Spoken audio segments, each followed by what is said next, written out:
Assalamualaikum warahmatullahi wabarakatuh. Perkenalkan, nama saya Rizky Awe Putri dari Fakultas Keguruan dan Ilmu Pendidikan Program Studi Pendidikan Ekonomi.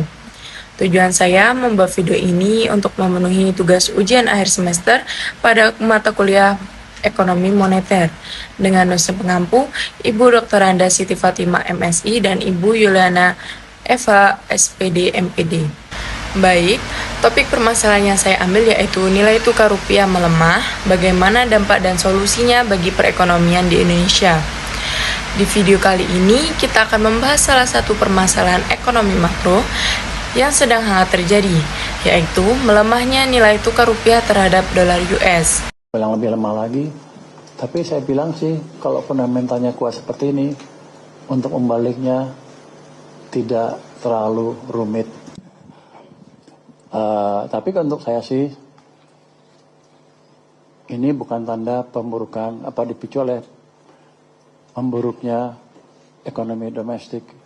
Dibanding negara lain kita masih kuat, bahkan dibanding Malaysia, Thailand dan lain masih kuat.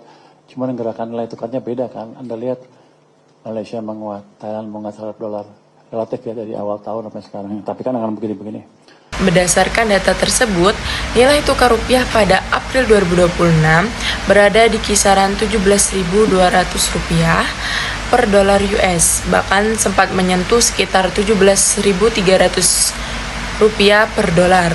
Ini menunjukkan bahwa rupiah mengalami tekanan yang cukup kuat dalam beberapa waktu terakhir. Apa sih nilai tukar itu?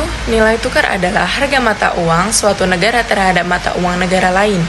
Contohnya, jika $1 sama dengan Rp17.000, maka kita butuh Rp17.000 untuk membeli $1. Semakin tinggi angka tersebut, berarti rupiah semakin melemah. Mari kita lihat kondisi nyata yang terjadi. Data tersebut menunjukkan pada awal 2026 sekitar Rp16.700 sampai Rp16.800 per dolar. Pada Maret 2026 sekitar Rp16.900. Pada April 2026 naik sekitar Rp17.100 sampai Rp17.300. Artinya rupiah mengalami tren pelemahan yang cukup signifikan. Bahkan secara historis, nilai tukar sempat mencapai sekitar Rp17.200 atau level tertinggi di 2026. Selanjutnya, permasalahan utama yang dikaji dalam kasus melemahnya nilai tukar rupiah adalah adanya ketidakseimbangan antara permintaan dan penawaran valuta asing, khususnya dolar US, di mana permintaan dolar lebih tinggi dibandingkan ketersediaannya di dalam negeri. Hal ini dipengaruhi oleh beberapa faktor, seperti meningkatnya kebutuhan impor, atau misalnya bahan baku dan energi, terjadi capital outflow atau keluarnya investasi suku bunga di Amerika Serikat, serta ketergantungan Indonesia terhadap transaksi internasional yang menggunakan dolar.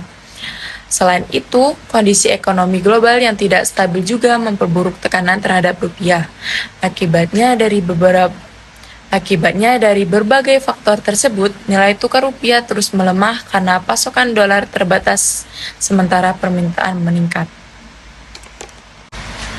Berikutnya, solusi melemahnya nilai tukar rupiah. Melemahnya nilai tukar rupiah memberikan dampak yang cukup luas bagi perekonomian di Indonesia. Terutama, harga barang impor menjadi lebih mahal seperti bahan baku industri, BBM, dan produk elektronik, sehingga biaya produksi meningkat dan mendorong kenaikan harga barang di dalam negeri atau inflasi. Kondisi ini pada akhirnya menurunkan daya beli masyarakat karena pengeluaran meningkat sementara pendapatan tidak selalu naik. Selain itu, beban utang luar negeri pemerintah maupun perusahaan menjadi lebih berat karena harus dibayar dengan nilai rupiah yang lebih besar. Namun di sisi lain, pelemahan rupiah juga dapat memberikan dampak positif, yaitu membuat produk ekspor Indonesia menjadi lebih murah dan kompetitif di pasar internasional, sehingga berpotensi meningkatkan pendapatan dari sektor ekspor. Jadi kesimpulannya, melemahnya nilai tukar rupiah merupakan masalah ekonomi makro yang nyata dan sedang terjadi saat ini. Data terbaru menunjukkan bahwa rupiah sedang berada di atas Rp17.000 per dolar. yang berarti tekanan ekonomi global masih cukup kuat. Namun dengan kebijakan yang tepat dari pemerintah dan Bank Indonesia, serta dukungan masyarakat, nilai tukar rupiah masih bisa dikendalikan. Baik, itu saja yang dapat saya sampaikan tentang mengenai melemahnya nilai tukar terhadap dolar US. Saya akhiri, wassalamualaikum warahmatullahi wabarakatuh.